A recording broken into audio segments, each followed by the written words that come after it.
Don't forget to subscribe to our channel and press the bell icon to get the latest updates of Aakar Foundation. Aakar Foundation. माझं नाव अभिषेक दीपक कासोदे. राज्यसेवा 2019 या परीक्षेतून माझी अधिकारी वर्ग महाराष्ट्रात पहिल्या क्रमांकाने निवड झाली आहे. माझा प्रवास एकूण कसा होता, स्पर्धा परीक्षा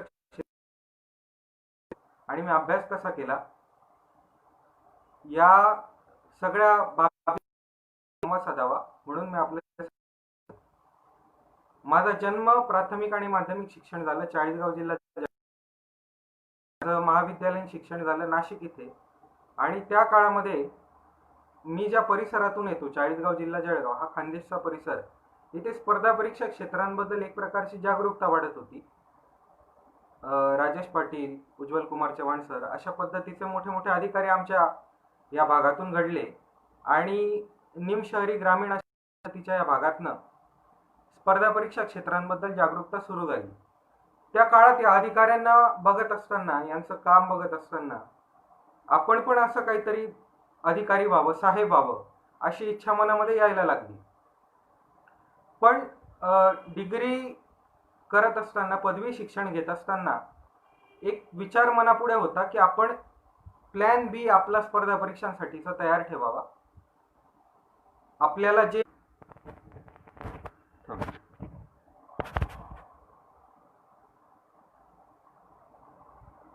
या काळामध्ये आपण हवं ते शिक्षण आपण घ्यावं आणि आपला सुरक्षित असा एक प्लॅन बी, आपला एक दुसरा मार्ग आपल्या करिअरसाठी, याचा विचार केला आणि पदवी क्षेत्राचं शिक्षण घेतलं. त्या क्षेत्रात कामाच्या पण खाजगी क्षेत्रामध्ये, आणि ही जी वास्तविकता आहे खाजगी क्षेत्राची, की तिथे असणारी जॉबची अनिश्चितता, तिथे सतत परफॉर्मन्स देत राहणं आणि त्यामुळे सतत असलेली एक टांगती तलवार आपल्या मिळकतीची, या सगळ्या गोष्टींमुळे जे माझं मूळ जे ध्येय होतं, प्रशासन, इकडे नोकरी मिळवणे, इकडे पद मिळवणे, त्याकडे मी पुन्हा ओढला गेलो. 2016च्या राज्यसेवा प्रिलिमला मी आणि सहज म्हणून ती परीक्षा मी दिली. अभ्यास तेव्हा फार नव्हता, पण कमी अभ्यासावर पण त्या परीक्षेमध्ये पास होणे इतपत गुणांनी मी पोहोचलो. तेव्हा असं लक्षात आलं की हा अभ्यास आपल्याला आवडतीचा आहे.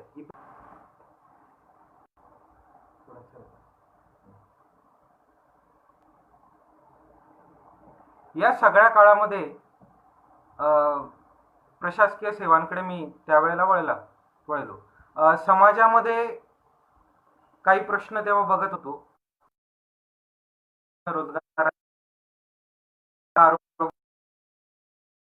काही सामाजिक संघटनांशी जोडला गेलो होतो, सामाजिक कार्य तेव्हा करत होतो. प्रभाव त्यावेळेला आपल्या तरुणपणातला विवेकानंद, छत्रपती शिवाजी महाराज, नेताजी सुभाषचंद्र बोस यांचा एक प्रभाव आपला, आणि ग्रामीण विकासासाठी आपण काही करू शकलो, आपण विकासासाठी, तर त्यात आनंद मिळणार अशा पद्धतीने प्रशासकीय सेवा हे मी त्यावेळेला अंतिम माझं ध्येय ठरवलं. प्रशासकीय सेवांना निवडताना दुसरा अजून एक विचार होता की फक्त कामातलं समाधान किंवा समाजासाठी आपण काहीतरी देणं देतो एवढीच एक समाधानाची भावना नाही, तर मुळात पद, प्रतिष्ठा, पैसा, अधिकार या सगळ्या गोष्टी आपल्याला सामाजिक कार्यासाठी मिळतात. जे प्रश्न आपल्याला अगोदर अतिशय गंभीर असे वाटत असतात, त्यांच्यासाठी काहीतरी करावं म्हणून आपण सामाजिक कार्याकडे वळतो. पण ते कार्य करण्यासाठीच मुळात प्रशासन ही गोष्ट त्यावेळेला अस्तित्वात असते. शासन अधिकाऱ्यांना त्यासाठी नियुक्त करत असतं. उदाहरणार्थ विकास प्रशासन म्हटलं, जिल्हा परिषद, महसूल प्रशासन, कायदा सुव्यवस्था असले, तर असं वाटलं की सामाजिक कार्य इतर पद्धतीने करण्यापेक्षा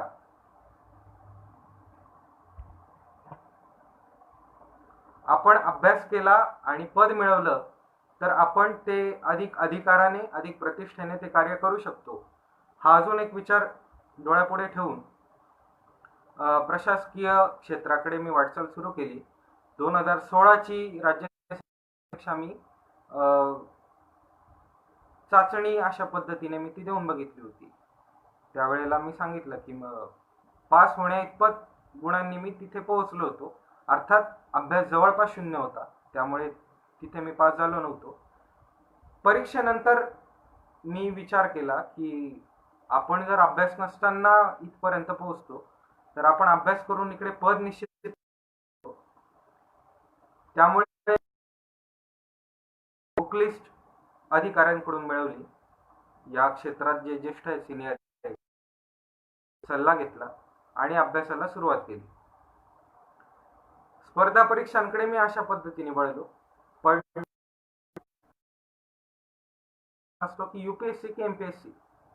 त्यावेळेला मी यूपीएससी पूर्व परीक्षा पण दिली, पण यूपीएससीचा एकूण आवाका अभ्यास आणि पासून एमपीएससी, तर यूपीएससी की एमपीएससी या गोंधळामध्ये असताना एमपीएससी या परीक्षेचा असलेला एकूण ठराविक साचा, त्यांची एकूण अभ्यासक्रम आणि परीक्षा पद्धतीची निश्चित मला आवडलं. एमपीएससी मला बऱ्यापैकी सोयीस्कर वाटलं, सुरक्षित वाटलं आणि मी यूपीएससी थांबवलं आणि एमपीएससीची तयारी सुरू केली.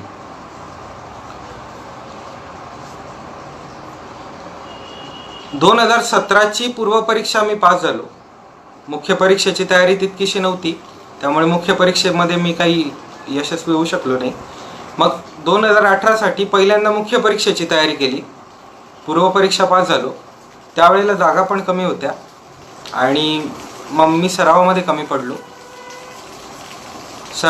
पडलो. खिडकीला आवाज येतोय.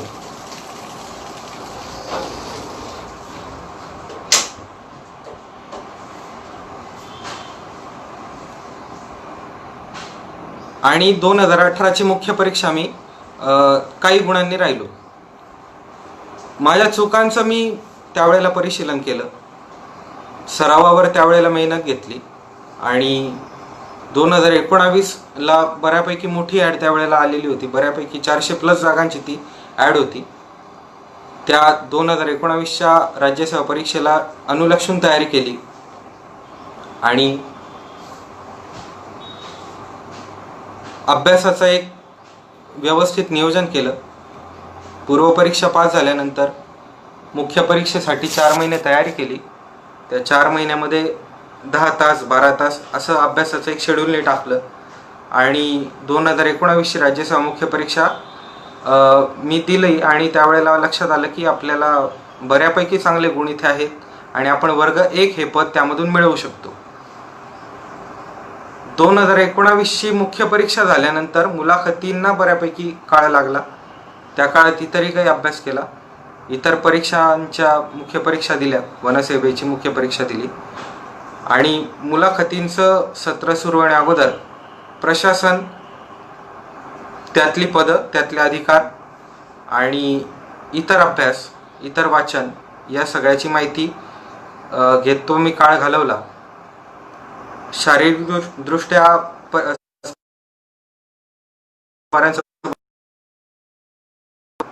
त्याकडे थोडं लक्ष दिलं आणि 2019च्या मुलाखतींचा एकूण सत्र तेव्हा लागलं. मुलाखतींना 4 ते 5 मॉक इंटरव्ह्यू त्यावेळेला दिले आणि 19च्या मुलाखतींना सामोरं जाऊन मला कमी मार्क्स मिळाले मुलाखतीत, पण मला आवडीचं पद आणि वर्ग 1 पद एक शेवटच्या निकालातनं मला मिळालं. तर स्पर्धा परीक्षांकडे वळणे ते पद मिळवणे हा माझा पूर्ण प्रवास असा होता. आता हा इतका सोपा असत नाही खरं तर प्रवास. याच्यामध्ये अडचणी बऱ्याच येतात आणि काय करू ते अनेकदा सुचत नाही. तर तशा पण अडचणी मला आल्या.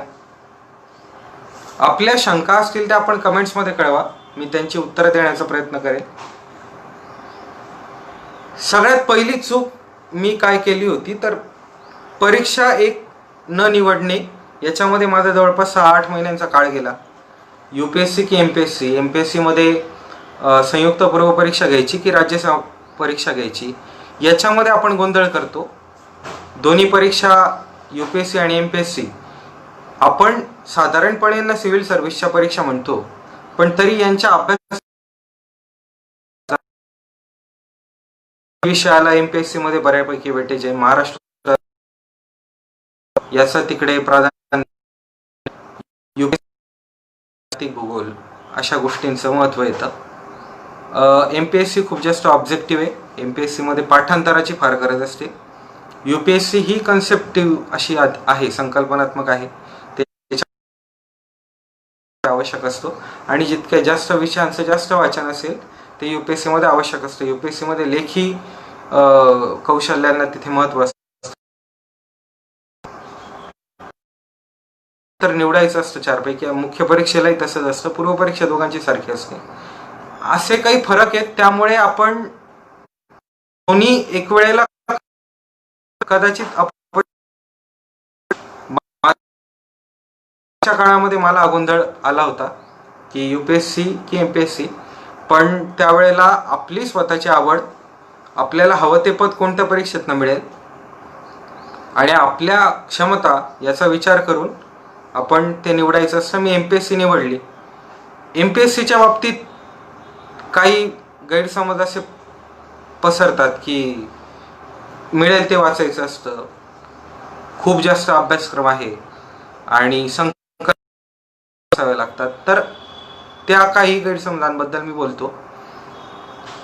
सगळ्यात महत्त्वाचं म्हणजे आपण ज्याला GS म्हणतो, जनरल स्टडीज, ज्याला स्पर्धा परीक्षांच्या बाबतीत असं म्हणतात की आकाशाखाली जेवढं काही येते सगळं काही ज्ञान GS मध्ये पणाला लागतं असं म्हणतात.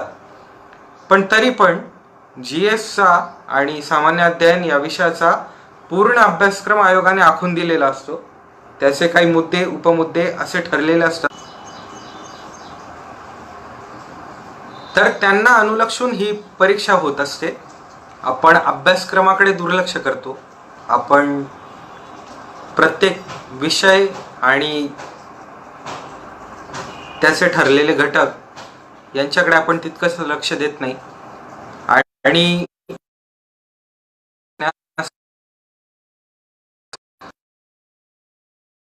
आपण सगळे करतो.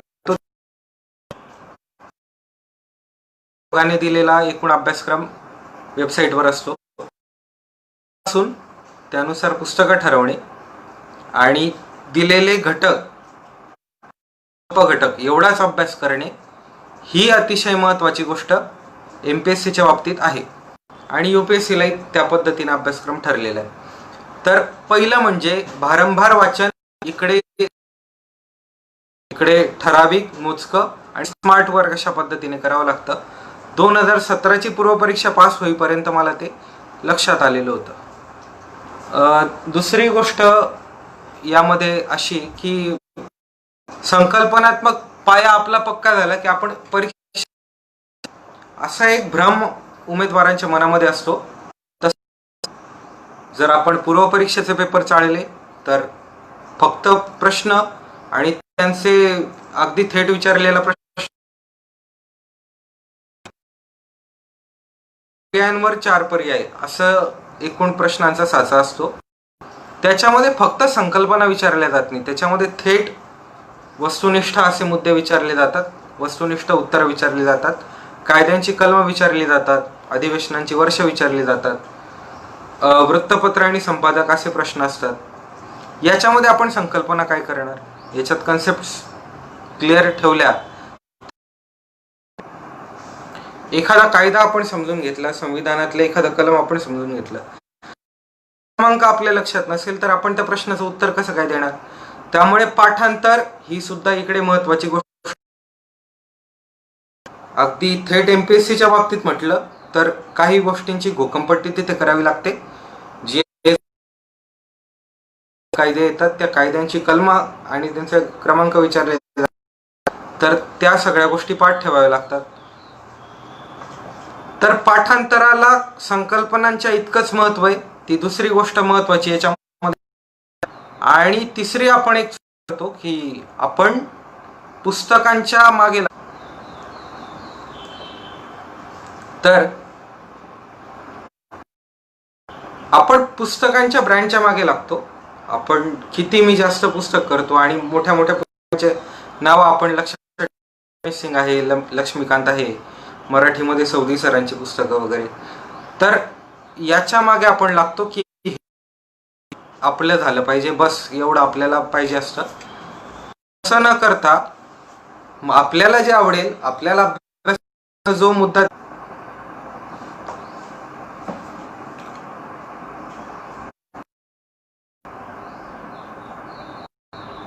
तर आपण पुस्तकांच्या संख्येच्या मागे धावत असतो. मी माझ्या बाबतीत एक सूत्र महत्वाचं सांगेल जे प्रसिद्ध आहे की सिलेक्टिव्ह रिसोर्स हे तत्व मी ठिकाणी विषयाला साधारण 2 ते 3 पुस्तकं आपण आधारभूत पुस्तक, एक आपलं पूरक पुस्तक आणि त्या दोघांनी करायची. ती चूक मी 2018च्या परीक्षेत मी ही चूक केली होती की जास्तीत जास्त आपण जितके पुस्तकं करू तितकं आपल्याला ज्ञान जास्त मिळेल आणि आपण परीक्षेमध्ये तितकं पास होऊ, असा एकूण गैरसमज बरेच उमेदवार पाळतात. तसा पण मी पाळला होता. पण मी स्वतःच्या अनुभवाला शिकलेली गोष्ट ही की मी माझ्या पुस्तकांची संख्या कमी केली. ज्याच्यामध्ये रिपिटेशन आहे ते मी कमी केलं. ते पुस्तकं, काही पुस्तकं मी सरळ बाद केले आणि ठराविक पुस्तकं निवडून त्यांची उजळणी केली. त्यांची पक्की एकूण रिव्हिजन केल्यानंतर मी परीक्षेला उतरलो आणि 2019 परीक्षेमध्ये मला त्याचा फायदा झाला. अजून एक महत्त्वाची गोष्ट म्हणजे आपण अभ्यास ते मी पाळलं. ठराविक रिसोर्स आणि त्याची जास्तीत जास्त रिव्हिजन आणि त्याचा फायदा झाला. टेस्टमध्ये आपण कमी पडत असतो, आपण अभ्यास खूप करतो. पण एक लक्षात घेतलं पाहिजे की MPSCचा आपला पेपर जो तपासला जाणार आहे ज्या सिस्टीमने, तिला माहिती नाही तुम्ही अभ्यास किती केला आहे. तुम्हाला अभ्यास तिथे रिप्रेझेंट करायचा आहे. आपण कितीही पाठांतर, आपण किती आकलन केलं, वाचन केलं, तरी पण जोपर्यंत आपण मैदानावर खेळण्याची प्रॅक्टिस करत नाही तोपर्यंत आपण सामना जिंकू शकत नाही.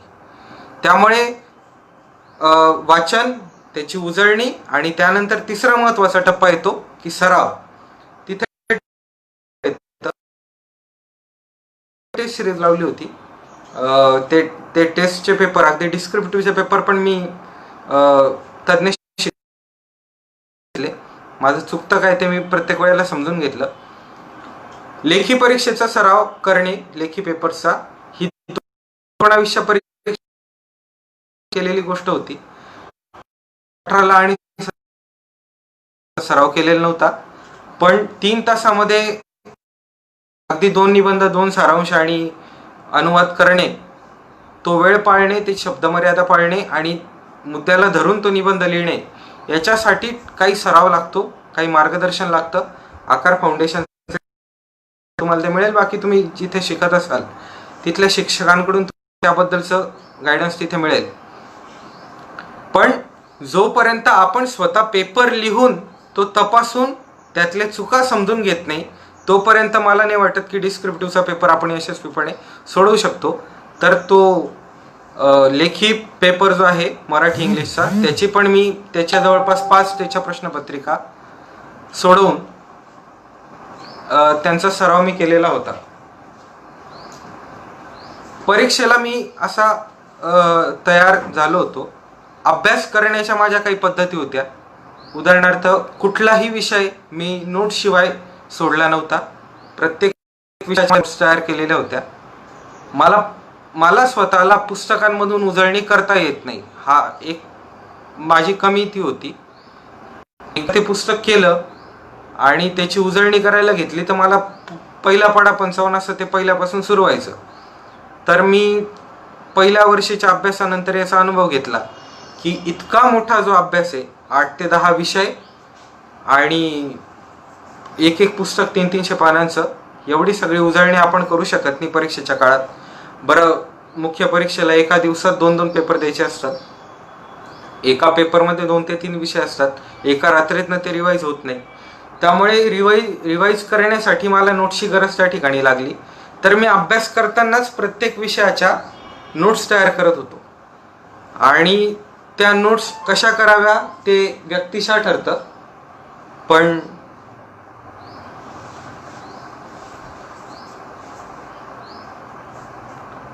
पण आपली स्वतःची नोट्स तयार करण्यामध्ये एक पद्धत असावी. त्या नोट्स ह्या संक्षिप्त असाव्या, पण तरीही त्या नोट्समध्ये कुठलाही महत्त्वाचा मुद्दा गाळलेला नसावा. बरं, पुस्तकांमध्ये जी वर्णनं असतात ती नोट्समध्ये टाळलेली असावी. आणि सगळ्यात महत्त्वाचं म्हणजे नोट्स या आपल्या स्वतःच्या असाव्या. कारण नोट्स घोकणे ही फक्त उजळणी असते, अभ्यास म्हणजे नोट्स काढणे. त्यामुळे मी स्वतः कोणालाही मागितल्या नाही नोट्स की आयत्या नोट्स मिळाव्या आणि त्या मी पाठ करून परीक्षेला जावं. मला अजूनही तसं वाटत नाही की तो अभ्यास असतो.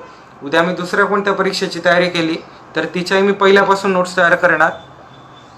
आणि मुलं या ठिकाणी चुकतात मला असं वाटतं की रेडीमेड नोट्स, झेरॉक्स क्लासच्या नोट्स त्या मिळतात, सगळ्यांना मिळत आहेत, ते सगळे पाठ करत आहेत, ते सगळे पास होणार आहेत का? नाही.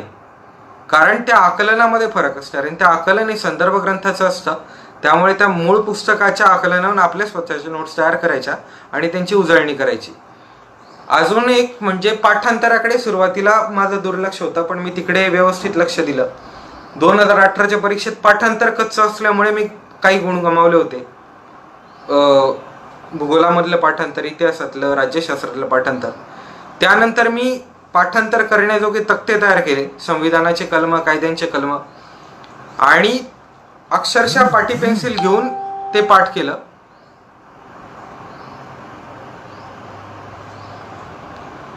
पाटी पेन्सिल घेऊन ते पाठ केलं. आपल्या त्याच्या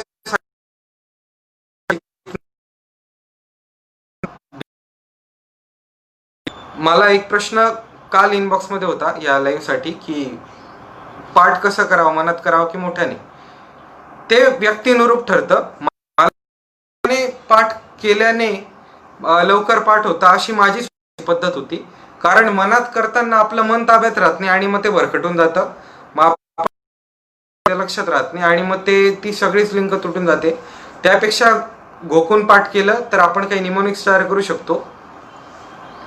काही त्याचे संक्षिप्त रूप आपण जे पाठ करायचे ते सूत्रबद्ध करू शकतो आणि ते एका तालात, एका लयीत आपण तशी पाठांतराची पद्धत आहे. लहानपणापासून आपण शिकलेल्या गोष्टी, आपण इंग्लिशचे स्पेलिंग असतील, मराठीची बाराखडी, आपण ती पाटी पेन्सिल घेऊन पाठ केली तर ते सुद्धा स्पर्धा परीक्षांमध्ये अशा काही ट्रिक्स वापरायला हरकत नसतात.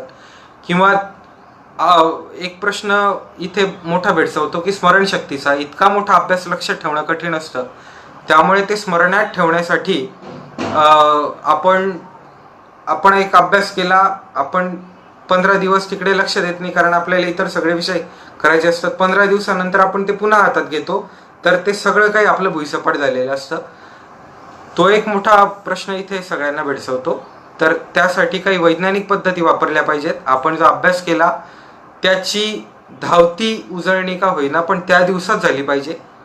त्याच्यानंतर त्याला ती शॉर्ट टर्म मेमरीमध्ये आपलं पक्क होतं. त्याला लॉंग टर्ममध्ये अजून ठाशीव त्याला करण्यासाठी पुन्हा एक 4 दिवसांनी त्याच्यावरून नजर मारली पाहिजे. आणि आपण ज्या नोट्स केलेल्या आहेत त्या म्हणजे असं नाही आज नोट्स केल्या आणि परीक्षेच्या वेळेला बघेल, तर हा जो लास्ट नाईट स्टडी जो असतो ना आपण पदवी काळात करतो, इंजिनिअरिंगची मुलं करतात, तो इकडे चालत नाही स्पर्धा परीक्षांच्या क्षेत्रात. तर तो तिकडे मी 2019ला बैठक होती 12 तास. मी 3 ते 4 तासांचे त्याच्या बैठकीला करायचो. एकदा अभ्यासाला बसलं की साधारण 4 तास अभ्यास, 3 ते 4 तास हा एक पूर्ण अभ्यास असं आपण म्हणतोय. 2 तासाचा पिक्चर असतो, आपण त्याला फीचर फिल्म म्हणतो कारण त्याच्यात एक पूर्ण कथा तयार होते. तसं 3 ते 3.5 तास आपण एक विषय धरला, आपण अर्धा तासाचं वॉर्मअप सोडलं, आपण अभ्यासाला बसलं की आपली लिंक लागेपर्यंत, एकाग्रता लागेपर्यंत अर्धा तास जात असतो. तर त्या अर्ध्या तासामध्ये आपण आवडीचे विषय वाचू शकतो. मी स्वतः काय करायचो तर मी डिस्क्रिप्टिव्हसाठी आता निबंध आपण तयार करतो तर मी त्या अर्ध्या तासामध्ये 1-2 निबंध वाचून काढायचो, काहीतरी लिहून काढायचो. तर आपली त्या खुर्चीत बैठक, टेबल खुर्ची समोर बैठक तयार होते आणि आपण विषय अभ्यासायला घेतो. पुढचे 3-3.5 तास आपण तो विषय करत असतो. जर आपल्याला कंटाळा येत असेल तर 1 ते 1.5 तासामध्ये आपण तो विषय स्विच करू शकतो. तर ते मी पाळलं. मोठी बैठक अभ्यासाची ठेवली 4 तासांची आणि अशा 2-3 दिवसाला साधारण अभ्यास आणि ती मुख्य परीक्षेची गरज. आता हा प्रश्न येतो की शैक्षणिक बॅकग्राऊंड तर काही सारखं नसतं ना. काही मुलं मेडिकल वरून आलेले आहेत, त्यांना अभ्यासाची सवय असते. काही मुक्त विद्यापीठाचे पदवीधर असतात, त्यांना ती सवय नसते. तर माझा वैयक्तिक मी सांगतो तर 10वीला मला जास्त 12% मला होते. स्वतःच्या अभ्यासाच्या काही पद्धती माझ्या ठरलेल्या होत्या. पदवी मी घेतली, मी मानसशास्त्रातनं घेतली मुक्त विद्यापीठातून आणि BSc बॉटनीची पदवी मी घेतली सावित्रीबाई फुले पुणे विद्यापीठ. एवढा मोठा अभ्यास कसं सांभाळायचं याची पूर्वतयारी झाली. परीक्षांच्या बाबतीत फायदा झाला. 18 पर्यंत एका गोष्टीत मी मागे राहत होतो की कोणत्याही एका तयारी होत नव्हती. 18ला पण मी वर्षातून 3 ते 4 होतो. पण 2019 वर्षामध्ये मी फक्त 2 परीक्षा दिल्या.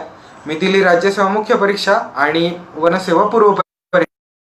माझं टार्गेट जे होतं मुख्य परीक्षेतून वर्ग 1 अधिकारी पद मिळवणे हे एवढंच माझं ध्येय होतं. पण बॉटनी विषयातून वनसेवेला ते वर्ग 1 ची जागा होती, तर त्यामुळे वनसेवेची पूर्व परीक्षा मी दिली होती. मुख्य परीक्षेला मी अपयशी ठरलो वनसेवेच्या 2019ला. राज्यसेवेला पूर्व मुख्य मुलाखत असा टप्पा पार करून उपमुख्य कार्यकारी अधिकारी डेप्युटी CO वर्ग 1 हे पद मला मिळालं. 17ला मी दिलेल्या परीक्षांची 2018ला 5. याच्यातून कसं होतं, आपण दर महिन्याला काही ना काही परीक्षा देतो. आपली स्वतःची तयारी होत नाही आणि आपण परीक्षाच देत राहतो आणि त्याच्यामुळे कोणतीच एक परीक्षा आपली नेट देऊन होत नाही. कोणत्या परीक्षेचा अभ्यास आपला जर MPSCच्या बाबतीत राज्यसेवा परीक्षा, संयुक्त पूर्व परीक्षा ज्याला आपण PSI ST IAS ची परीक्षा म्हणतो ती परीक्षा, वनसेवा परीक्षा, त्याच्यानंतर टॅक्स असिस्टंटची परीक्षा, या सगळ्या परीक्षा. तर 18ला मी 7 ते 8 परीक्षा, 17ला दिल्या, 18ला 4 ते 5 परीक्षा दिल्या आणि 19ला मी 2 परीक्षा मोजून दिल्या होत्या. परीक्षांची संख्या खूप जास्त असली की आपला अभ्यास नेमका कोणत्याच परीक्षेचा नीट होत नाही. संयुक्त पूर्व परीक्षा म्हटली आणि राज्यसेवा परीक्षा म्हटली, त्यांच्या अभ्यासक्रमात पण बऱ्यापैकी फरक आहे. राज्यसेवा परीक्षेला मानवाधिकार हा विषय येतो, HRD हा विषय येतो, आणि मानवाधिकार. राज्यसेवा परीक्षेमध्ये पर्यावरणाचा विषय मोठा वाढतो, विज्ञान तंत्रज्ञान त्यामध्ये वाढतं आणि संयुक्त पूर्व परीक्षेमध्ये फॅक्च्युअलिटी खूप वाढते, वस्तुनिष्ठता प्रश्नांमध्ये खूप वाढते. तिकडे पाठांतर आणि वस्तुनिष्ठ ज्ञान फार महत्त्वाचं होतं. राज्यसेवेच्या परीक्षेत त्या तुलनेने संकल्पना महत्त्वाच्या असतात. आपण संयुक्त पूर्व परीक्षा म्हटली तरी त्यामध्ये PSI ST असिस्टंट, PSIच्या परीक्षेमध्ये कायद्यांचा भाग वाढतो, असिस्टंटच्या परीक्षेमध्ये आपण बघितलं पॉलिटीचा भाग वाढतो, STIच्या परीक्षेमध्ये अर्थशास्त्राचा भाग वाढतो. तर मला नाही वाटत की असं चालेल सगळ्या परीक्षांचा वारंवार एकाच वेळेला अभ्यास करणे. तसं पूर्वी चालत होतं. पूर्वी परीक्षांमध्ये सामायिकता खूप होती, पण आज फक्त MPSCच म्हटलं तर त्याच्या परीक्षांमध्ये खूप विभिन्नता आलेली आहे. UPSC MPSC मध्ये बऱ्यापैकी फरक. एक परीक्षा टार्गेट करणे हे आपल्याला यशाच्या फार जवळ घेऊन जाईल. राज्यसेवा हे मी तसं टार्गेट ठेवलं होतं आणि 19ला फक्त राज्यसेवा परीक्षा याच्यावर फोकस केल्यामुळे मला यश हे मिळालं. अभ्यास कुठे करावा हा पण एक मोठा प्रश्न होतो. बऱ्याच उमेदवारांचा मोठा वेळ हा शहरांमध्ये फिरणे, पुण्यात तयारी करू की मुंबईला करू की औरंगाबादला करू की नागपूरला जाऊ,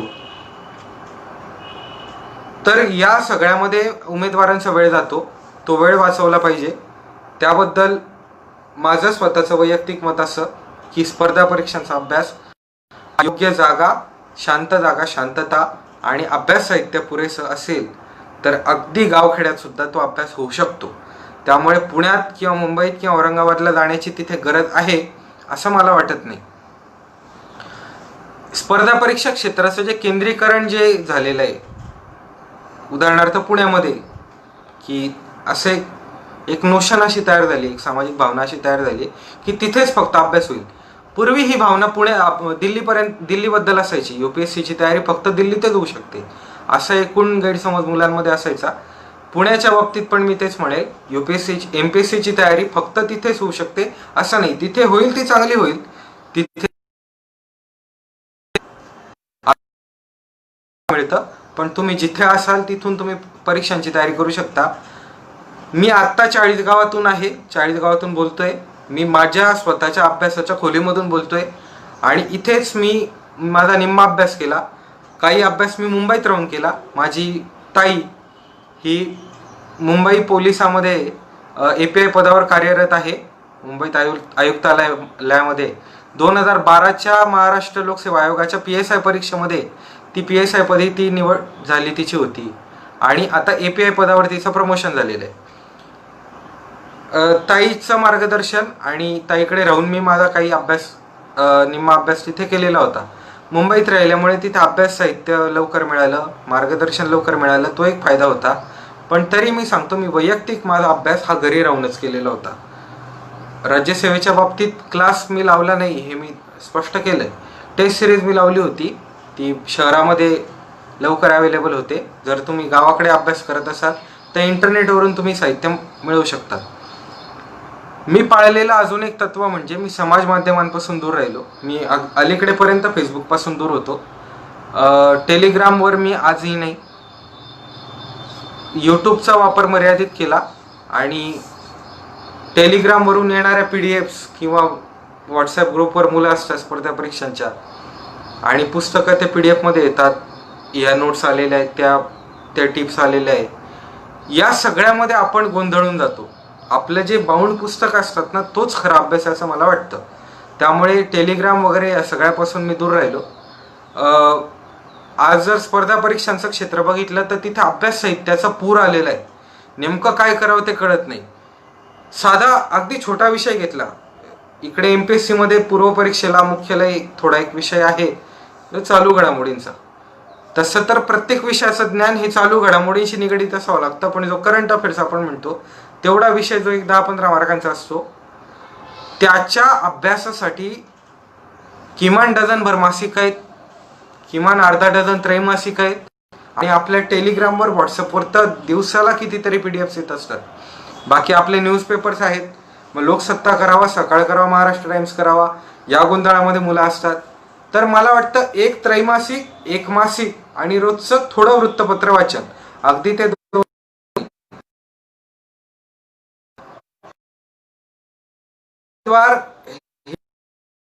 मध्ये अडकतात. कोणत्या तरी चॅनलला काहीतरी नोट्स आलेल्या असतात, मग हायलाइट केलेलं पुस्तक बाजूला ठेवून ते मागे धावतो, तर त्याच्यामधून फक्त गोंधळ होतो आपल्या मनाचा, आपला अभ्यास होत नाही. मी स्वतः पाळलेलं तत्व हे समाज माध्यमांपासून जितकं दूर राहतील तितकं राहील. पण काही बाबतीत समाज माध्यमांचा सकारात्मक वापर करता येतो. उदाहरणार्थ जसं की व्हॉट्सॲपवरून आपण चर्चा करू शकतो आपल्या मार्गदर्शकांशी. यूट्यूबवर चांगले ट्युटोरियल्स मिळालेले असतात. जसं की एन्व्हायरमेंटवर बऱ्याच मोठ्या शिक्षकांचे तिथे कोचिंग असतात. आता फेसबुकवरून मी तुमच्याशी संवाद साधतोय, तर तुम्ही तुमचे प्रश्न इकडे अशा पद्धतीने आपण लिंक करू शकतो. हे भान ठेवायचं असतं की समाज माध्यम हे तेवढ्या पुरते वापरायचे, बाकी आपल्या बाउंड अभ्यासाकडे, आपल्या ठोस. अजून एक महत्वाचा मुद्दा म्हणजे वाचनालयात, रीडिंग रूमला, लायब्ररी अभ्यास करावा की नाही. तर मी सांगितलं, मी घरीच अभ्यास केला, लायब्ररीमध्ये माझा अभ्यास होत नाही असा माझा स्वतःचा अनुभव होता. काही पण घरी अभ्यास करण्यासाठी आत्मशिस्त आवश्यक असते. लायब्ररीमध्ये तुम्हाला अंकुश तुमचे काही गट असतात त्यांचे तुम्ही अभ्यास करू शकता. तिथे तोटा मला एक जाणवतो, लायब्ररी करणारी मुलं अभ्यास, राजकीय, आंतरराष्ट्रीय किंवा ज्या गोष्टीचा आपल्या चर्चा याच्यावर मुलं फार वेळ घालवतात, तर ते टाळलं पाहिजे. नाही तर लायब्ररीमध्ये आपण चांगला अभ्यास करू शकतो. पण माझ्या सांगण्याचं तात्पर्य असं की क्लास नाही किंवा रीडिंग रूम नाही तर आपला अभ्यास होणार नाही. आपण काढून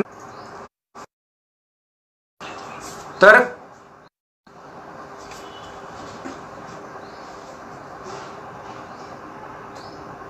आपलं ठोस अभ्यास साहित्य हे आपल्यासाठी सगळ्यात महत्वाचं आहे. तिकडे आपण लक्ष दिलं पाहिजे.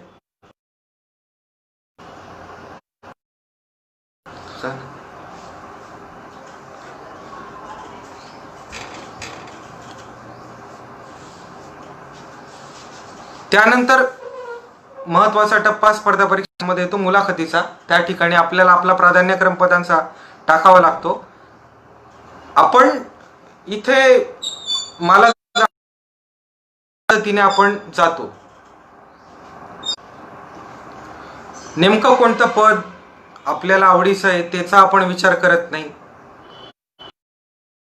एकची पद आहेत, वर्ग 2ची पद आहेत आणि काही वर्ग 2ची पदं निवडतात. विभाग कोणता, कोणत्या पदावर आपण चांगलं काम करू शकतो त्याचा आपण स्वतः विचार करू शकतो ना. पण हे एक निरीक्षण, मुलं आपल्याला कोणतं पद हवंय ते सुद्धा ते ठरवलेले नसतात. कोणत्या विभाग स्पष्ट सांगायचं तर कोणता विभाग गब्बर आहे त्याच्यावर मुलांचे प्राधान्यक्रम ठरतात. आपण परीक्षेतलं यश अपयश हा DYSP झाला की DC झाला की नाही तहसीलदार झाला. नेमकं कोणतं पद आपल्याला हवं ते सुद्धा मुलं आणि या क्षेत्रात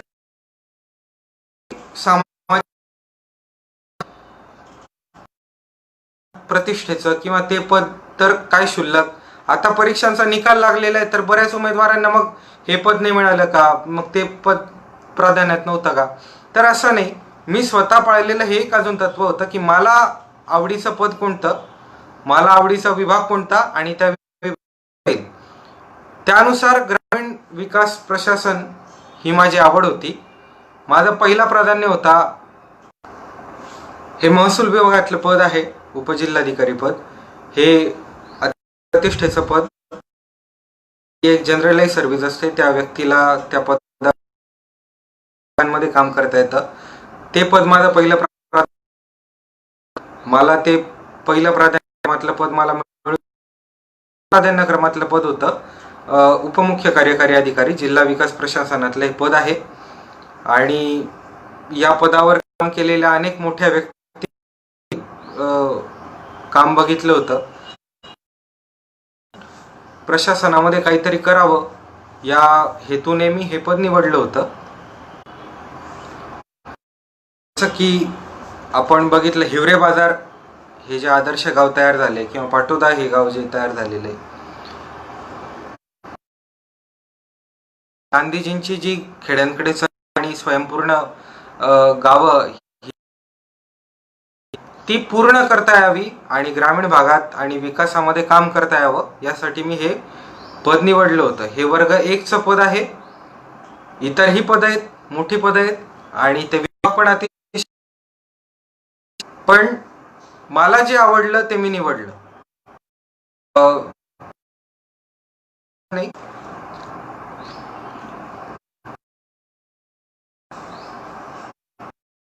आपल्या आवडीचं पद आणि ते पद कुठल्या रँकला सगळ्याचा विचार करून आपण अभ्यास करायचा आणि ते त्या परीक्षा द्यायच्या. बाकी लोक तर अगदी की उपजिल्हाधिकारी नाही झाला का किंवा तहसीलदाराला विचारतात तू नाही विचारणारे जिल्हाधिकारी असतात. आवड काय त्याचा विचार करून फक्त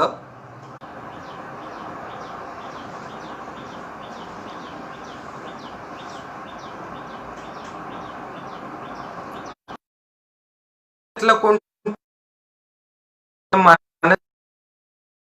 वर्ग 1 वर्गवारी ती प्रशासन ती वेतन भत्ते या सगळ्या श्रेणींसाठी केली गेलेली आहे. पण मला स्वतःला असं वाटतं की जिल्हाधिकारी कार्यालयातला शिपाई जरी गैरहजर राहिला तरी व्यवस्थेत कुठला तरी घटक थांबतो.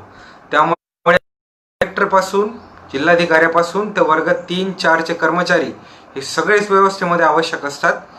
त्यामुळे आपण व्यवस्थेचा भाग व्हावं, आपल्या आवडीचा विभाग निवडावा, पद निवडावं, एवढा हेतू ठेवून आपण स्पर्धा परीक्षांची वाटचाल करावी असं मला वाटतं.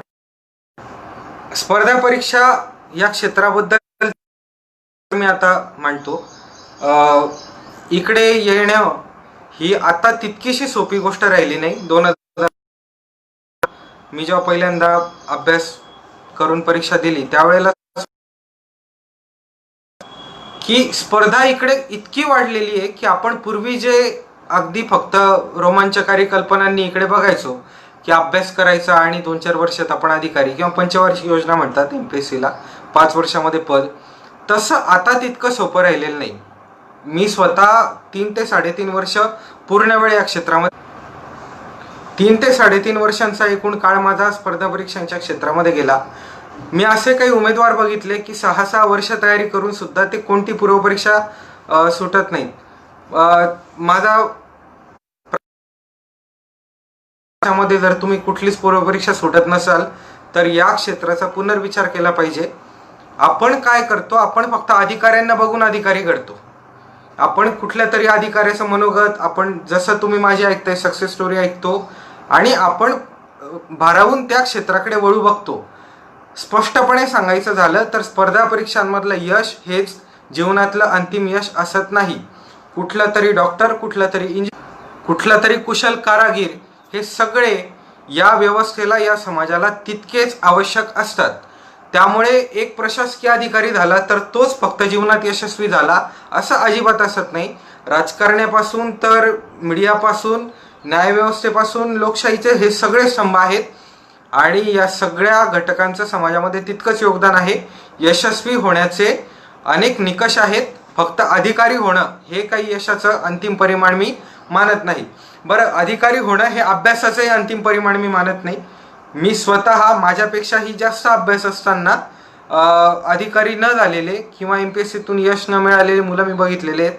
ते त्या क्षेत्रामध्ये यशस्वी झाले. काही जण पुढे लेखनाकडे वळले, काहींनी स्वतः कोचिंग क्लासेसच्या क्षेत्रामध्ये करिअर केलं आणि काहींनी आपल्या ज्या पदव्या दुसऱ्या होत्या, प्लॅन बी आपला जो असतो त्याच्यामध्ये यश मिळवलं. स्पर्धा परीक्षांचं क्षेत्र आपल्याला चतुरस्र बनवतं, आपल्याला जीवनातल्या आव्हानांना तोंड देण्यासाठी सक्षम बनवतं. तेवढा त्याचा सकारात्मक उपयोग आपल्याला नक्कीच होतो. पण हे क्षेत्र अतिशय स्पर्धेचं झालंय याची जाणीव आपण कायम ठेवली पाहिजे.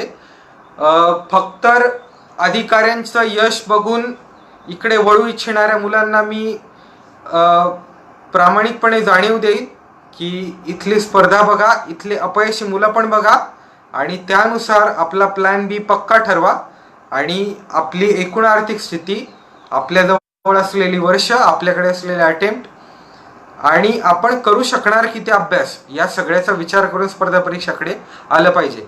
याचं साधं गणितीय उदाहरण द्यायचं झालं तर 2019ला 3,66,000 इतक्या मुलांनी राज्यसेवा परीक्षा दिली होती, पूर्वपरीक्षा.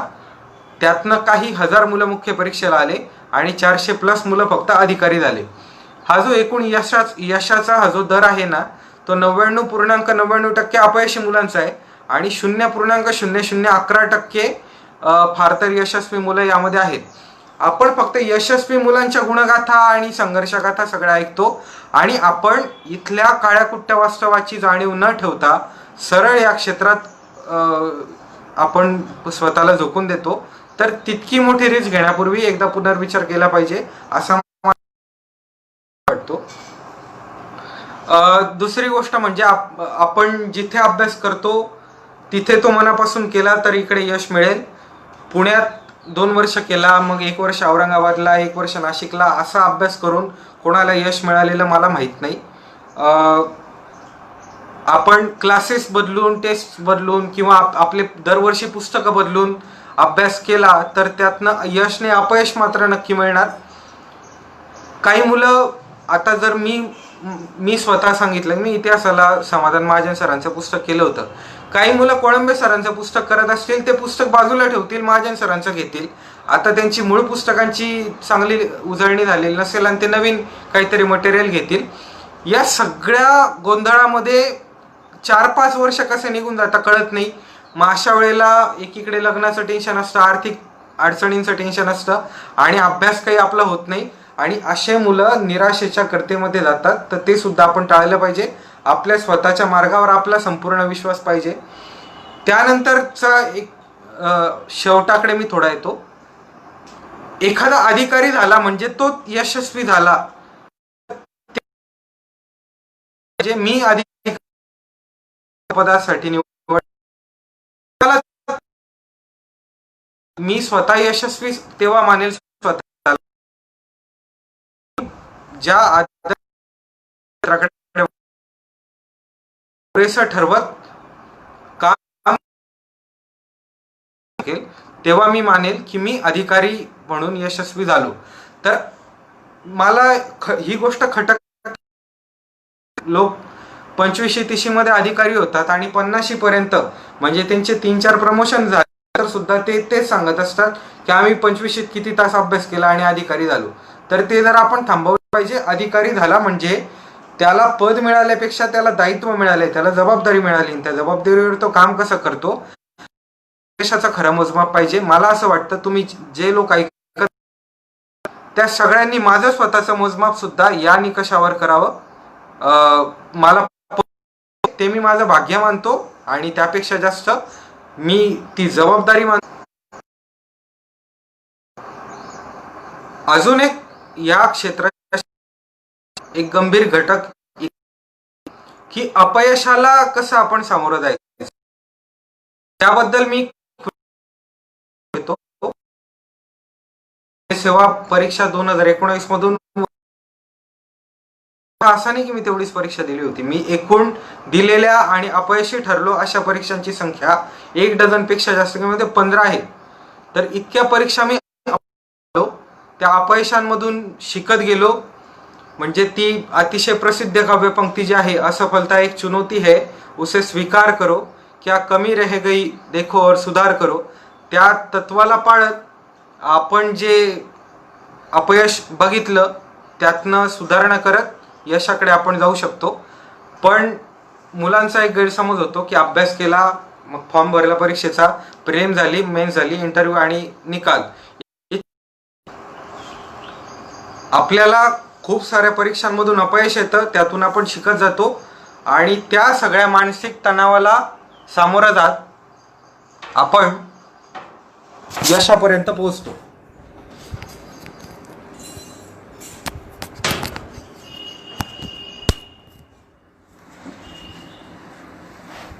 तर हा मानसिक ताणतणाव याचा एक महत्वाचा भाग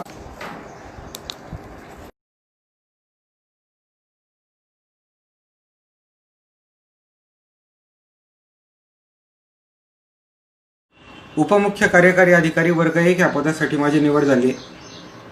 मागच्या लाईव्ह व्हिडिओमध्ये थोडा तांत्रिक अडथळा आला, त्यामुळे मी पुन्हा ते सलग करून माझं मनोगत मी संपवतो. मी स्पर्धा परीक्षा क्षेत्रांमधलं मानसिक ताणतणाव नियोजन या मुद्द्यावर बोलत होतो. यासाठी तुम्हाला योग, प्राणायाम, ध्यानधारणा आणि तुमचे स्वतःचे काही प्रेरणादायी असतील त्या सगळ्यांचं अनुसरण, या सगळ्यांचा वापर तुम्ही या क्षेत्रामध्ये करू शकता. परंतु हे मानसिक ताणतणावाचं नियोजन हे इकडे फार महत्त्वाची गोष्ट आहे. काही दिवसांपूर्वी स्पर्धा परीक्षा क्षेत्रातल्या अपयशाला कंटाळून मुलांनी आत्महत्या केल्याच्या घटना इकडे आपल्या कानावर आल्या होत्या. तर या क्षेत्रातलं यश हे जीवनातलं यश ठरत नाही. आता मी यशस्वी झालोय, अपयश बऱ्यापैकी बघितलेलं असल्याने मला बऱ्याच अनिश्चितता त्यावेळेला भेडसावायला लागली. मी सांगतो, आपण कशासाठी इकडे वळतोय तो हेतू आपला पक्का असावा, आपल्या आदर्शांवर आपली निष्ठा असावी आणि आपला अभ्यास त्यासाठी पक्का असावा लागेल. सरावावर आपण त्या ठिकाणी लक्ष दिलं पाहिजे.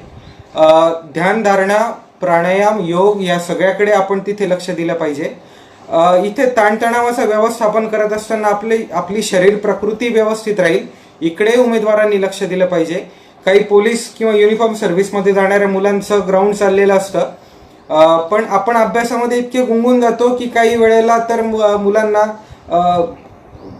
पाठीच्या मणक्याचे प्रॉब्लेम असतील किंवा ब्लड प्रेशरचे प्रॉब्लेम असे काही यायला लागतात, तर ते आपण टाळले पाहिजे. आपलं शरीर हे आपलं साधन आहे ह्या यशापर्यंतसाठी, त्याचं पण सगळ्या अधिकारी पदापर्यंतच्या मध्ये मला आलेले अनुभव मी इथे तुमच्याशी, काही प्रश्न तुम्हाला असतील ते तुम्ही, काही प्रश्न मला या अगोदर जे विचारले गेले माझी, तर मी फेसबुकच्या माध्यमातून बऱ्याचदा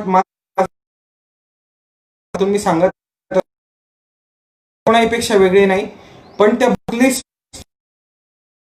मला जाणवतात. एक म्हणजे मुलं बऱ्याचदा आपण किती अभ्यास केला हे दाखवण्यासाठी खोट्या पुस्तकांच्या याद्या तिथे देण्याची शक्यता असते, किंवा आपण त्याचे गैरअर्थ काढण्याची शक्यता असते. आपण एखाद्या उदाहरणार्थ आणीबाणी संबंधीचा एखादा मुद्दा मी इंडिया आफ्टर इंडिपेंडन्स मधून केला बिपिन चंद्र यांचा. आता ते पुस्तक इतकं मोठं आहे की 5-6 आफ्टर इंडिपेंडन्सच्या प्रश्नांसाठी ते पूर्ण पुस्तक करायला मुलांना वेळ नाही, पण माझ्या वाचनात ते आलं असेल, मी त्यातून एखाद्या प्रश्नाचं उत्तर सोडवलं, याचा अर्थ असा नाही सगळ्या उमेदवारांनी ते पुस्तक केलं पाहिजे. तर तेवढं सिलेक्टिव्ह आपण तिथे राहिलं पाहिजे बुकलिस्ट संदर्भात. पण काही पुस्तकं आपण यशस्वी मुलांनी केलेले नसतात, पण आपण केलेले असतात, ते इकडे उपयोगी ठरू शकतात. तर ते कोणाच्या बुकलिस्टमध्ये नाही म्हणून ते पुस्तक निरुपयोगी ठरत नाही. काही पुस्तकं अनेक जणांच्या बुकलिस्टमध्ये तुम्हाला सापडतील म्हणून ते पुस्तकं सगळं काही सोडून गेलं पाहिजे असं नाही. अभ्यासक्रमामध्ये एखादा घटक किती मार्कांसाठी तेवढं ध्यानात ठेवा आणि त्यानुसार आपले संदर्भ ग्रंथ निवडा. मी माझ्यासाठी काही सांगतो, इतिहासाला मी समाधान महाजन सरांचं पुस्तक केलं होतं, भूगोलासाठी मी कपिल पवार सरांचं पुस्तक केलं, सौदी सरांचं पुस्तक केलं, अर्थशास्त्र रंजन कोळंबेंच्या पुस्तकातून मी केलं होतं. काही इंग्लिश संदर्भ वापरले UPSCचे, उदाहरणार्थ रमेश सिंगचं पुस्तक मी वाचलेलं होतं.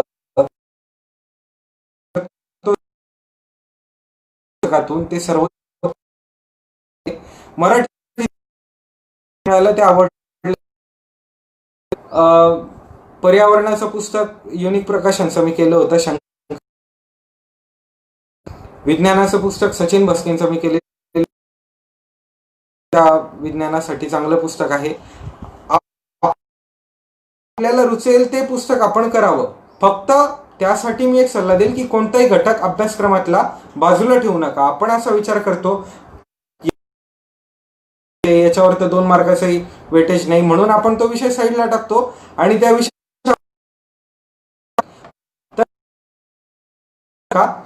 प्रत्येक विषयाचा, प्रत्येक घटकाचा चांगला अभ्यास करा आणि प्रत्येक बुकलिस्ट तितकी मनावर घेऊ नका. तुम्हाला आयोगाने कळायला सोपे जाणारे पुस्तकं या तुमच्या अभ्यास पद्धतीवर विश्वास. ताणतणाव नियोजनावर मला प्रश्न होता, त्यासाठी मी उत्तर दिलेलंच आहे की योग, प्राणायाम, ध्यान या गोष्टींचं इकडे बऱ्यापैकी एकाग्रतेसाठी पण स्मरणशक्तीसाठी पण उपयोग आहे. आपण जी निराशा येते तिला सामोरं जाण्यासाठी मी सांगितलं की अधिकारी व्हायचंय म्हणजे कोणता अधिकारी व्हायचंय, कोणत्या विभागाचा अधिकारी व्हायचं हे आपल्यासाठी निश्चित पाहिजे.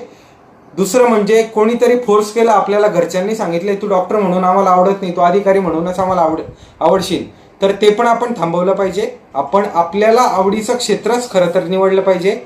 कित्येकदा 2-3 वर्ष अभ्यास करून मुलांना जाणवतं की मला तर हे विषयच आवडत नाही आणि मग ते मुलं फक्त आयुष्यातलं वाया गेलेला वेळ एवढंच फक्त एकूण आउटपुट तिथे राहतं. तर तसं करणं आपण टाळलं पाहिजे. मी अधिकारी झालो म्हणून मी असा सल्ला कोणाला देणार नाही की सगळ्यांनी इकडे वळा. तुम्हाला आवडत असेल तर वळा. दुसरा एक प्रश्न येतो की माझ्याकडे तर मुक्त विद्यापीठाची पदवी आहे, मी IITच्या मुलांना कसं काय तोंड देणार? तर तसं काही नाही. अनेक मुलं BAची पदवी असेल, मुक्त विद्यापीठाची पदवी असेल, तर तुलनेने एकूण व्यवसायाच्या बाजारात, नोकरीच्या बाजारात ज्या पदव्यांना कमी लेखलं जातं त्या पदव्या घेऊन सुद्धा मुलं अगदी टॉप क्लास ऑफिसर झालेले. तर तसं काही इकडे नाहीये. इकडे MPSC तुम्हाला पदवीला किती गुण होते तुमच्या ठरवते, मुख्य परीक्षेत आणि मुलाखतीत किती गुण याच्यावरून तुमची रँक ठरवते. आणि शेवटच्या मुद्द्याकडे मी येतो की आपण इकडे का येतोय, आपण इकडे का वळतोय, हे आपलं ध्येय तिथे लक्षात ठेवलं पाहिजे. उदाहरणार्थ स्वामी विवेकानंदांनी सांगितलेलं ध्येय जे आहे समाजकार्याचं, आत्मनो मोक्षार्थम जगत हितायच, म्हणजे स्वतःच्या उन्नतीसाठी आणि समाजाच्या कल्याणासाठी आपण अधिकारी बनू शकतो. तर तो हेतू सगळ्यात चांगला स्पर्धा परीक्षांकडे, प्रशासकीय सेवांकडे येण्यासाठी आहे. मी त्याच हेतूने मधलं यश हे माझं अंतिम न ठरता माझं प्रशासनातलं यश, याच्यावर तुम्ही मला त्याच्यावर माझं परीक्षण कराल. आणि प्रश्न तर आता काही उरलेले नाहीत. मी माझं बोलणं थांबवतो. कठोपनिषदांचा, स्वामी विवेकानंदांचा सगळ्यात आवडता श्लोक की उत्तिष्ठत जाग्रत प्राप्य वरांनी बोधत, म्हणजे उठा, जागे व्हा, ध्येय सिद्धीपर्यंत थांबू नका. आणि कठोपनिषदामध्ये नचिकेताला मिळालेला जो उपदेश आहे की अतिशय खडतरपणे गुरुच्या सन्निध राहून तू ज्ञानप्राप्ती कर, तर त्या सगळ्याला स्मरण ठेवून त्या सगळ्याचा तुम्हाला सल्ला देऊन मी माझं मनोगत थांबवतो. सगळ्यांचे मनपूर्वक आभार. इथे लाईव्ह बघणाऱ्यांचे